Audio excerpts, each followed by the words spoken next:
everybody. Welcome to today's talk, which is our third talk of the semester now, I think, and our last before the break next week. So we're very happy to welcome Dr. Susan Ballinger today, who's an assistant professor of second language education at McGill. Her research focuses on contexts where the language of schooling differs from students' home languages. So her previous studies have explored biliteracy and cross-linguistic pedagogy. Her current projects focus on developing instructional strategies to support peer learning and language use in French immersion, measuring the impact of teacher training tools meant to enhance subject teachers' language awareness in highly diverse European mainstream classrooms, and examining Montreal area parents' attitudes, experiences, and concerns in relation to raising bi or multilingual children, and also developing a biliteracy approach in Louisiana immersion programs. So that's kind of a list. But today she'll be talking about translanguaging, and without much further ado, I'll give it to her. Thank you, John. And also thanks, Angelica, for inviting me today. It's always fun to talk about this topic, and I would like to repay you by also advertising your upcoming talk at McGill. I just overheard what you were saying with Matthew, and I've had a few people say, now what's going on? Wait, are you going to talk at Concordia, or is Angelica going to talk at McGill? But Angelica will be speaking at McGill at noon on Thursday. So the title of my presentation today is Translanguaging's Awkward Adolescent Phase. And this is kind of I think it's a bit heavy-handed, the metaphor that I'm trying to develop here, but I was trying to encapsulate like what's been going on with translanguaging in recent years. It's just had this growth spurt in popularity, in usage, and the way that it's applied. It's been applied for many different meanings in recent years. And in my mind, it's kind of like this young teenager who's just grown really quickly and has those long, gangly limbs, and it's kind of awkward and it's run across some issues, right? It's not running quite so smoothly as it was, and I think that what I want to get at in doing this as well is to forewarn you that although I find so much about translanguaging to be very inspiring and to have informed my work to a great deal, I do want to turn a bit of a critical eye to some of the issues that have come up over time in relationship to this term and the way it's being used, and to talk about it because what's happened is that increasingly when I speak to teachers and often to other groups of researchers as well, and the word translanguaging is used, eyes are rolled, right? I see a lot of eye rolling. And it's coming from a lot of different reasons, and I want to touch on some of those reasons. I don't think it makes sense to dismiss them. I think it's better to address them and see maybe what kind of things could be done about it. In the process of this talk, I also want to just kind of go over research that informs translanguaging, as well as theories and research that has been done on translanguaging, and to talk about some of the potential that it has for pedagogy, because that's where I'm most interested in it, is how this can be applied in the classroom.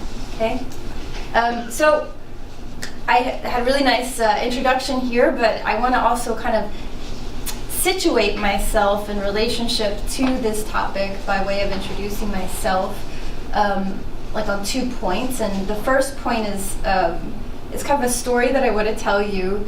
That's really, I was thinking about this because I was thinking back to when I had just become a master's student.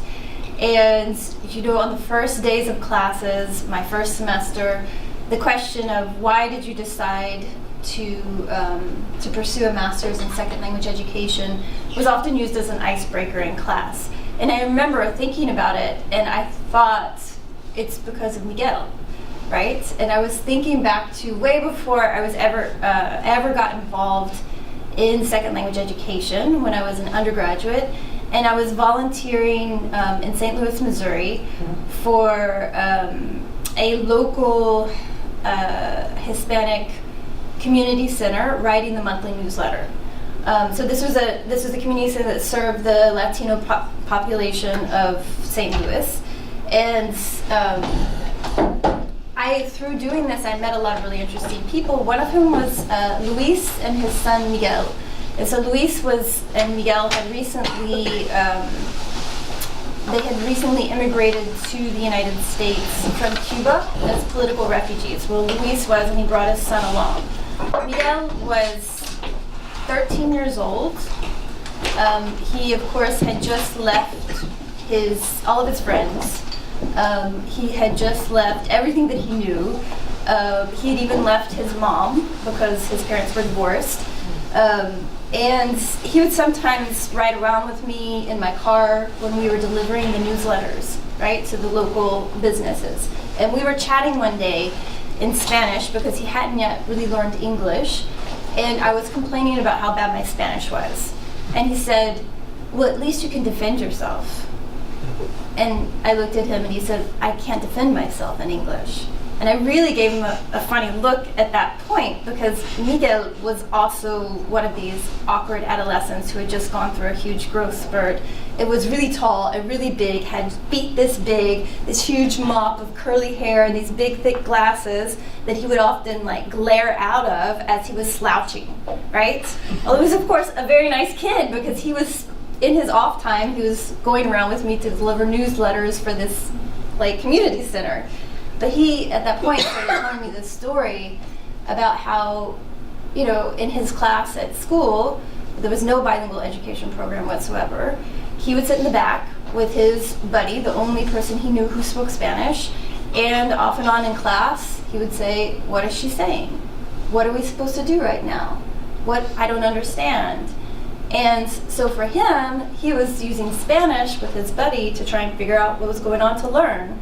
For his teacher, who's looking back in the back of the class with this huge guy with this like kind of downy mustache that was starting to come out, this mop of hair, glaring at her out from under these big glasses, and who was like speaking revolution in the back of a class in a language she didn't understand. And she was totally intimidated by him, and he was getting in trouble, he was getting pulled out of class, he was getting yelled at. And so this is not an uncommon story. Everybody's nodding because I assume many of you know this story, either personally or through many other people you've met. I've run across this story over and over and over.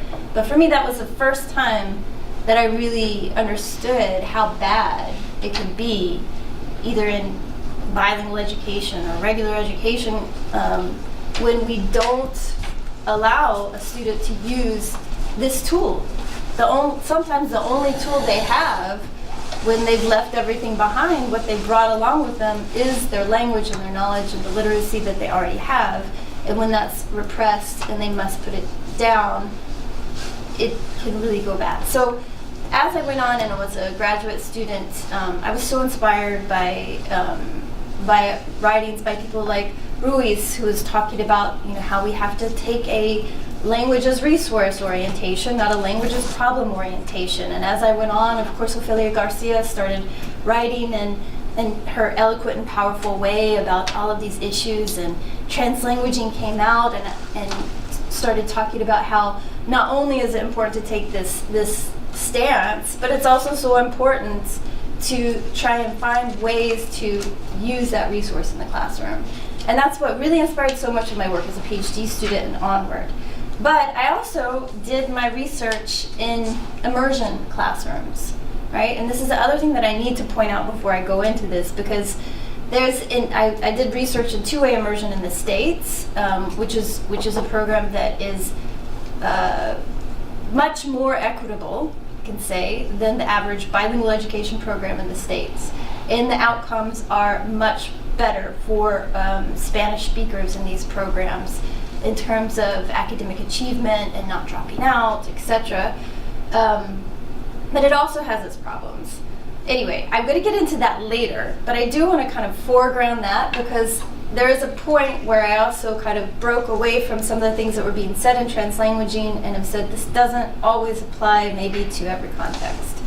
So, all right, so I want to back up then and just talk about how, for those of you, probably much of this is not going to be new for you, but I want to just explain where the term translanguaging came from. It was originally used by Ken Williams. I cannot pronounce it. This is the Welsh word for it. It was in Wales where it was used.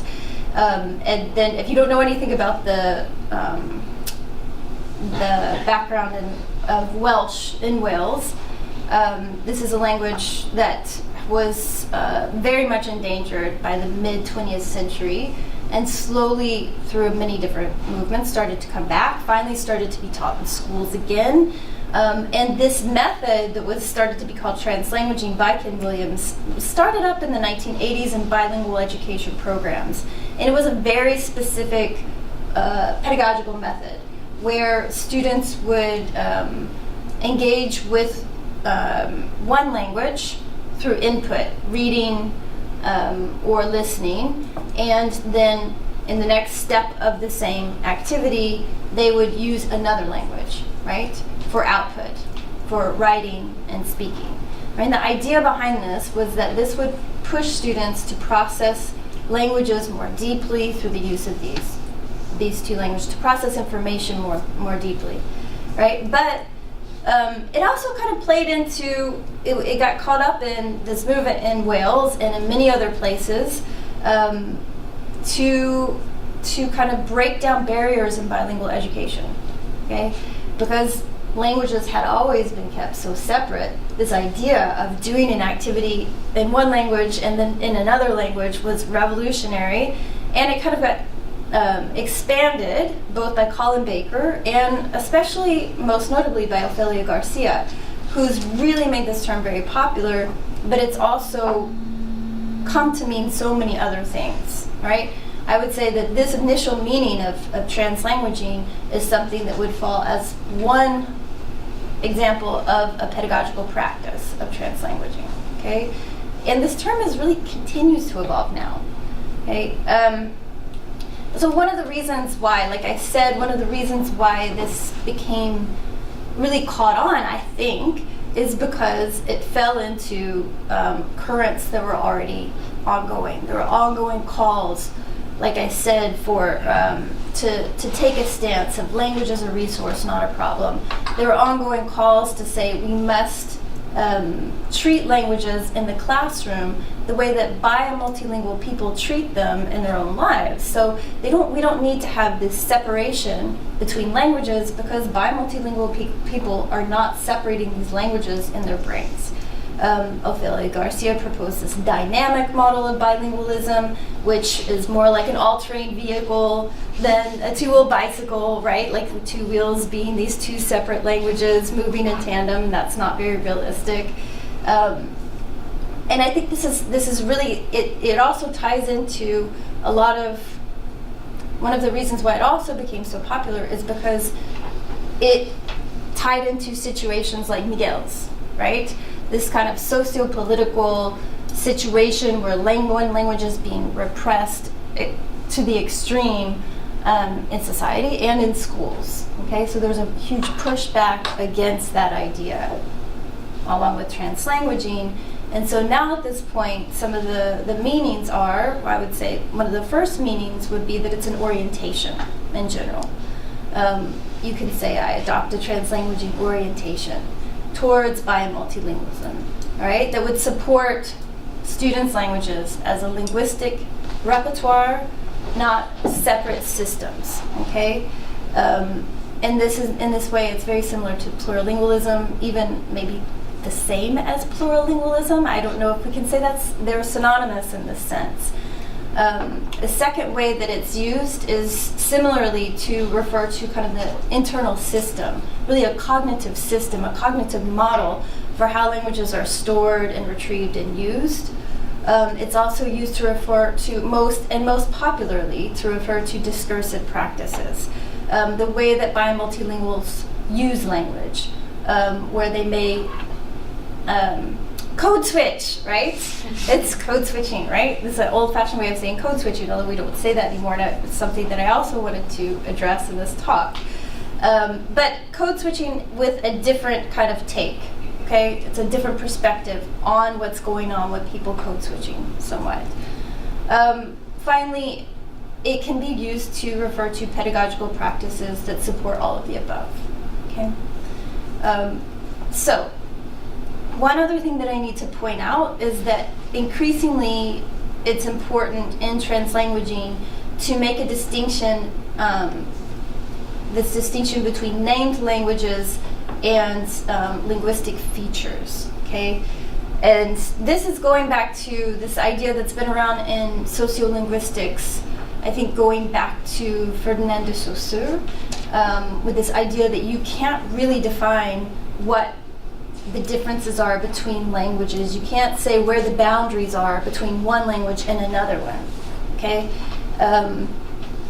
And the idea is also that really languages are socio-political constructions. What we call a language, what we call French, is a socio-political construction. And it's often, you know, there's the famous saying that a language is a dialect with an army and a navy, right? So I want to give you some examples just to back this up. So this idea, I'll show you in a minute the examples here, but this idea is kind of taken and applied to the way that language is stored in learners' brains, the way it's used, the way it's applied.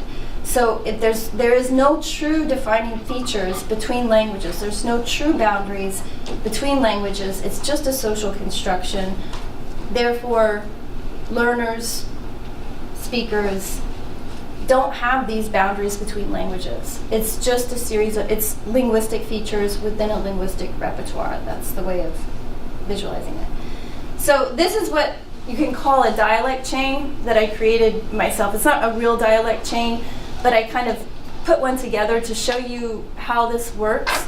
And this is from, France and then in Spain as well, to show you what I'm trying to refer to when I say there's no real, it's really hard to tell where one language ends and the next one begins. So you can see, you know, what is, Galician is a language spoken in Spain. Sometimes it's referred to as a Spanish dialect, but is it more like Portuguese or more like Castilian Standard Spanish up here, right? It's kind of like, you can see the difference between Asturian and Castilian Spanish is very, very minimal.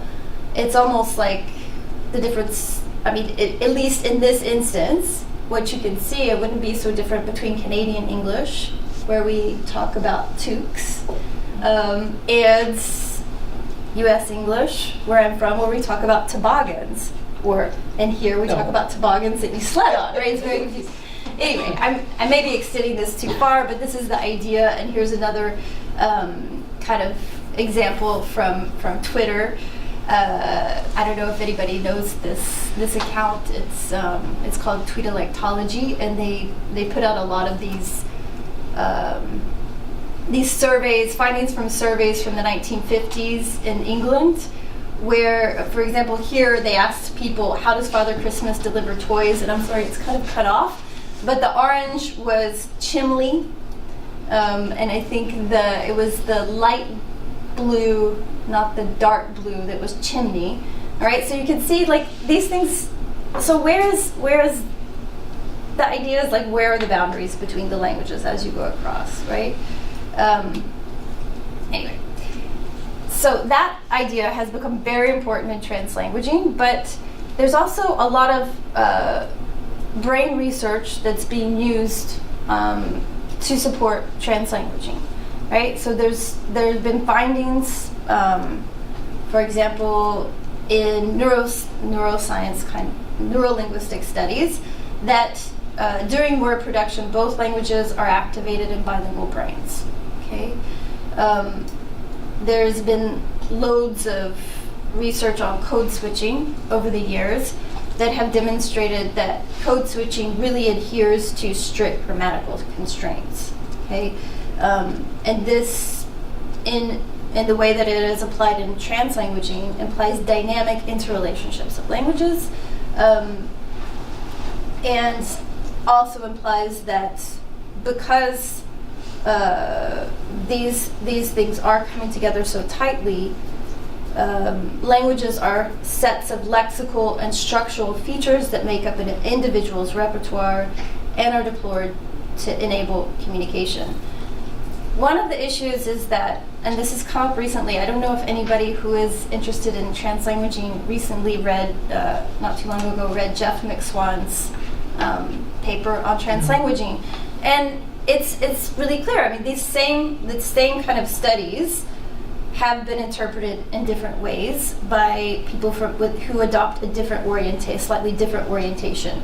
And McSwan, this is someone who has done extensive amounts of code switching research, and would say, look at these same findings and say, yes, this shows that there is dynamic interrelationships of language, but it also demonstrates that there is differentiation of some kind, okay, between the languages. And I want to show you the model, and I'm taking this again from X1, but this is kind of the model that is put out there. So the middle model, the unitary model of multilingualism, would be like there is one single linguistic repertoire, right?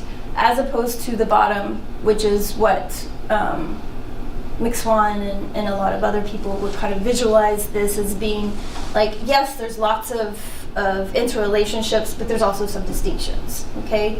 And then what also is often argued by like the idea of this, that the way that languages have been applied up to now is like this would be like that two-wheeled bicycle at the top, right? But what a lot of people have said is nobody conceives of languages as being stored in this way. This is kind of a myth. Really, many people either see it in the bottom model or in the middle model, okay? So this is one of the kind of the divisions that's come up, all right, with translanguaging, is that here's this theory, and it's kind of pushing back against ideas that have been out there for a while, okay? I'll come back to this in a little bit. The second area is translanguaging as practice, like discursive practice. So the definition would be multiple discursive practices in which bilinguals engage in order to make sense of their bilingual worlds. How many of you have done that today? I mean, I think this is such an easy thing to explain to people who live in Montreal. We all translanguage all the time. Probably you do it without realizing it in many different ways. So there's this idea that you're kind of using this full linguistic repertoire without adhering to these socially and politically defined boundaries of named languages. So again, it comes back to being really important, this idea of named languages. There's also, of course, this emphasis that's put on the fact that this is done for communicative purposes, for all kinds of purposes, and although it could be, it's not necessarily due to a lack of linguistic knowledge or confusion about languages, and when it is, it's kind of a natural process. And there's also this idea that, okay, you're using all of your knowledge, right, to communicate, rather than using kind of taking a deficit approach where you would say you're not able to really communicate fully in that language, so you're putting these other words in. Okay? Although I have to say that in many ways, that's what code switching has been doing for many years. It is important to also acknowledge it. And I think that's also why you see that kind of pushback from people like Jeff McSwan, because they themselves have been making this argument for so many years. Look, people are following rules when they do this. It's really intelligent, and they should not be treated as if they have like a deficit in linguistic knowledge. They're actually doing something really clever. All right, so just in case, I'll give you a few examples taken from, okay, so this first one is from, I asked one of my, oh wait, some of you recognize it. Okay, so I asked my undergraduate students a question. I'm teaching a course in sociolinguistics, so I can ask these kind of questions. I don't remember what the question was, but this was the example that one of my students gave me, and which was clearly translanguaging. Is that you can say, I didn't even know you could say that something in everyday life was taste AF, and not tasty AF, which, sorry, it's kind of crass. But you can even do this in French. So you can like double translanguage. So you're putting language from texting into, that's texting in English, into French, right? This is, for example, not mine. So is this true? Is this something that you can say? I saw some nods and laughs. I've never heard this. I'm confused. AF is kind of I'm over 60 and I'm confused. Say it. It's as You don't know what it's AI tasty is? as. Oh. You don't know what AI is. You're gonna edit that out, right? Someone will explain this to me afterwards. Okay, I will. Okay, so here's, and then I generations of items. took some really. No, I've never heard it before. Yeah, neither. I just know that I'm on your side. Okay, this is my son Jude, 10 years old, who came in. These are some examples from last week. He said, I think I left my trompette at school because he goes to school in French. He even saw this example on my PowerPoint slide and said, what's wrong with it? So, funny. And this is something that I tend to do. It's another way that I translanguage, with usually yelling at my daughter. For some reason, I yell at her in French. I'm from the United States. I don't know why I do this. But I often say, Bella, Bella, what are you doing? Like, what's up, right? But it's to somehow get her attention. There's a communicative purpose there, right? For example, speaking to my youngest child who speaks English, Japanese, and French, I can ask him a question and he will answer, like, why did you throw that down the stairs? I wanted to, cuz. And he's not calling me cousin, right? It's because in Japanese, you can end the sentence with because, right? So he's just translanguaging that in. Also, an example of translanguaging, which is not just directly use of language, would be like when you need to calculate numbers through another language and then speak about it in the language in which you're communicating, okay? So these are all really clever ways of using language as all your linguistic repertoire for discursive purposes. All right. So this is a question that comes up is often when I'm speaking with teachers. There's a lot of confusion about translanguaging. A lot. Like I can't tell you how many times I've been asked by a teacher, are we supposed to just mix up languages in the class now? What am I supposed to do? Am I just supposed to kind of translate everything that I say? Am I supposed to just encourage my students to use just use language like this, right? So there is this really big misunderstanding of translanguaging out there, and a lot of people will say, is it the same as code switching? That's another question that I have all the time. But the reason why there is this pushback against using the term code switching is because it reflects that two-wheeled model, right? It's like saying when you're switching, it's like you're going back and forth. Even in talking about it, I've probably been doing this with my hand because it does carry this kind of underlying implicit meaning, whether or not that's intended. Because I don't think that anybody who's involved in code switching would actually say that model is what we believe, but it's like that's what you're carrying on into society, what you're carrying on into the discussion, what you may be carrying on into as well the classroom, right, is imposing this model whether or not you believe it exists. So I think I've already covered this in terms of what, it includes much more than this though. And I think this is really important too, is that so often I read about translanguaging and it is essentialized still to code switching. And there's a lot of frustration among people who adhere to translanguaging because of this, understandably. Okay, so finally, translanguaging is pedagogy. This would be pedagogical practices that support learners' use of their full linguistic repertoire. Most of the studies that have taken place on translanguaging in the classroom have been done in highly diverse situations where there are minority language learners, right? People like McGill, people like people in like in the French schools here in Montreal and Laval, right? Would be a good place to look at translanguaging. A lot of the studies have shown the process, okay? There's been multiple studies of the process of how teachers support or don't support translanguaging, how students engage in translanguaging in the classroom to convey ideas, to learn, to work towards cross-linguistic transfer, right? And this idea, well, right? There's also been a lot of research on specific practices, right? Such as use of identity text. And there's a lot of evidence for the impact of using certain approaches. I don't know if any of you are familiar with identity texts, right?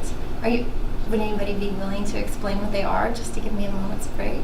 I know what they are, but Teresa? Well, my understanding is with the work that Collins did, for example, with kids telling their own story about their lives, so they write about them. And they write in the first language, and then from there they start moving and acquiring a second language, but from the text that they're emotionally involved, because it's about themselves, about their own identity. Okay, so talking about their own identity in their L1 would be one way of applying it. Any other examples that you've seen in how people have applied it? Because it can be used in a lot. It's a flexible thing, right? You could also have students create a language, create a story in the language of school, or talk about, and then take it home and work with their family members to have them help them translate it. So you can create this homeschool connection. There's a lot of evidence that this has a very positive impact on academic engagement with literacy, intellectual engagement, development of personal identity, homeschool connections. There's really a lot of positive evidence in that sense. What there really hasn't been extensively, and partly because it's really hard to do, is to determine what is the impact of translanguaging on academic achievement, on language learning. You can see the direct impact, right? You can see indirect impacts, but maybe not direct impacts. Right, so I'm going to come back to that a bit too. So this is where a lot of the research has taken place, is with minority language speakers, okay, in a majority language context. And so, like I said, in reading about, kind of in my personal journey, reading about translanguaging, I thought, yes, this is what people like McGill need, right? This is so important. It's so important in these contexts here as well. And then, as someone who is in immersion, right? I think much of immersion. Okay, if I just start off by looking at the immersion here in Canada, it was developed to teach English speakers French. Okay, so these are majority language speakers learning what can, depending on where they are, a minority language. In the United States, the reason why I wanted to look at two-way immersion was because I wanted to look at the use of the languages of instruction among students and teachers. All right, and this is quite a while ago, and we didn't know as much about it then, but I wanted to see whether there was equitable use of the languages, because this is a program that tries to put students from English-speaking homes and students from, most often, Spanish-speaking homes, but also other programs would focus on other languages, but they try and put them in these programs to learn together, right? And it is supposed to be equitable for both of them. So I wanted to see, is there equitable use of the language? There's not. That's just pretty much like study after study after study finds that in these situations, no, not at all.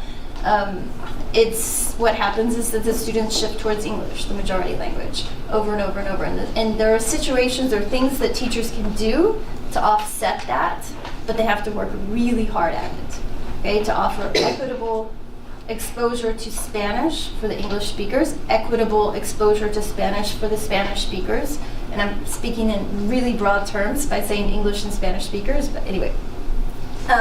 This is what I've learned, and it's important too, because what happens, I'll step back and just tell you, what happens too is that it's been associated, it's been correlated with a plateau in language development. So what often happens in immersion programs, whether it's here in Canada or the US, is that in the beginning, students want to speak the language of instruction all the time, whether they're with their buddies, whether they're with the teacher. They're really gung-ho about it. You go in first grade, they're doing their best to speak the language of instruction, even if it's not their first language. You go in second grade, they're all speaking, all you hear is the language of instruction. Third grade, a little bit less. Fourth grade, fifth grade, they're just speaking the majority language with each other. And teachers try and push back against it. But what happens is this has also been correlated with a plateau in oral development. There's like this really steep increase in it, and then it just plateaus off. About the same time that there's an increase in introduction of English into the programs because they try and keep it low up till they try and keep the less amount of English instruction early in the program, and also it correlates with the students using a greater amount of English with each other. So this is what I know about immersion. And so this is why I was like, when there started to be a lot of people talking about applying this ideas of translanguaging into the immersion classroom. And I and many other immersion educators all went, no, we can't do that. No, please, we need to protect this space. And I've actually heard Ofelia Garcia and others say a lot of times, but a lot of people have a problem with this in immersion, but immersion is bad for like Spanish speakers or minority language speakers anyway.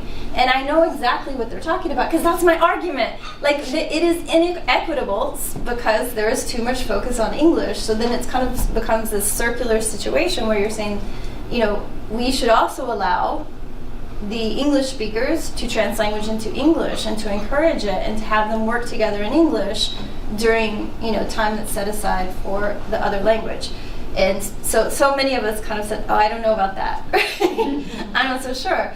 And this is just a quote that's just talking about English and its kind of rise of importance in the world, which I'm sure you're all very aware of. It's just from Hollencook saying, as English continues to grow and consolidate its position as the dominant international language, its use raises very specific issues of power and identity. You can't get around it. It's an issue, right? So I and other immersion educators have made this argument that we need to take the context of the school into account when we talk about how we want to apply translanguaging. Not that we don't want to apply it, but how we apply it, right? So L1 use as a cognitive support for complex tasks, or L1 use as a manifestation of an existing societal language imbalance that favors majority language use, there's two different things going on there, right? So this is what I was just talking about. And these patterns, like I said, these patterns have been found not just in the US, not just in Canada, in Ireland, in Scotland, in Wales, everywhere where there are minority and majority language speakers put together in these kind of immersion contexts, it becomes an issue. And the other issue that comes up too is that there's this direct clash with immersion in terms of a lot of SLA theories. Okay, I think that some of that eye rolling that I see from researchers when translanguaging comes up is because of this clash. Because so much of what we do in education is not just about separating languages, keeping them separate. It's also about creating this space for extended output, extended input, right? Especially output. And there's this idea that we have, right? Swain's comprehensible output theory, that learning takes place when learners notice a gap through production in their L2 knowledge, and they have to go and figure out how to solve this problem. Well, that's the theory anyway. There's also skill acquisition theory, which is not really an SLA theory. It's imported from psychology and applied to learning all kinds of skills. And the idea is that learning a skill occurs and language learning occurs with lots and lots of practice. Right? You go from declarative knowledge about how to do something to actually being able to do it through lots of practice, of course, feedback, and that's what you need to do. So this is another area where I was talking about how translanguages kind of come up against code switching. Like researchers, it's also come up against these ideas as well that exist in SLA, and which is something that I believe needs to be addressed. So, okay. And this is something that also comes up against it for immersion educators, because that is something that immersion is based on, right? So, finally, I want to just show you like what can be done, because this issue of, are we going to encourage students to use their first language in the classroom, or how can we help them use their linguistic knowledge in the classroom, can be done in so many different ways. And I'm going to show you a list of strategies that I've taken from an online Teacher's Guide for Translanguaging. It's a free online guide. It's really good. I encourage you to look for it. It was done by the City University of New York, and there's actually 2 of them. So, for example, you can encourage a translanguaging stance in your classroom by simply making reference to diverse cultures, choosing culturally relevant texts, creating the bilingual identity or multilingual identity texts, etc. I'll show you some of these. You can compare word meanings, roots, sounds across languages, create language portfolios. You can do linguistic landscape studies. You can create language objectives for content lessons, integrate content instruction across languages, etc. You could brainstorm in any language and write in English. You could preview material in a home language and have a lesson in a target language. You can do different stages of a task in different languages. You can allow students to engage in peer interaction in any language and then to share in English. Or you could allow students to translanguage within a piece of writing. Let them draw on all of their knowledge when they're writing in a final product, right? So all of these are wonderful ideas, right, for the classroom. The 2 in the bottom that this is supposed to be read are the 2 that I think immersion educators would say, I don't think that's a great idea, right, in my class. I don't think we should encourage them to engage in peer interaction and share and also share in English, whatever. I don't think that we should have them, using language, because what we see is that that students will go for using English, right, more, and will not have this time to practice. But that doesn't mean they can't translanguage in the classroom, right? I have often felt like in all of this is all getting labeled translanguaging, but I think some of you may have seen many of these strategies used in other situations, all right? It's something like inclusive classrooms, labeled as good practices for inclusive classrooms. Some of this is what I teach my French immersion teachers to do, creating language objectives for content lessons, integrating content instruction across languages. There's a lot in here if you're familiar with éveil langue or language awareness, like Françoise Armand's work. A lot of this would apply to that as well. So I just think like some of this too, there's this lack of awareness of what it can mean when you say translanguaging pedagogy, because it still comes back to code switching for so many people, right? But that's not how it's being used. It's also kind of tying into a current that exists in many other kind of subfields here. So I'm almost done. One of the things that I proposed for immersion was something that would title more cross-linguistic pedagogy. So it's like connecting materials taught through different languages, through content, through instruction about metalinguistic forms, strategies, vocabulary, literacy development, without actually directly using the non-language of instruction at the time, right? So it does maintain boundaries for direct use of language for communication. There still are these boundaries, but at the same time, you can still use those languages as tools for learning language, for learning content, etc. So, I'm running out of time, and I know we need to be out of here in like 10 minutes, so I want to talk about moving forward and have some time for questions. What I see in looking at all of this and watching all of this is that I feel like with translanguaging and this awkward phase, one of the things that it seems to require are more words. All right. And sometimes when I'm teaching my graduate students, I refer to translanguaging, with all due respect, as the word that ate everything. Okay, because it started out with a very narrow meaning. It came to mean all of these different things. So when someone says, "I support translanguaging," I have no idea what they mean. Right? I don't really know if they mean all of this or just one part of it.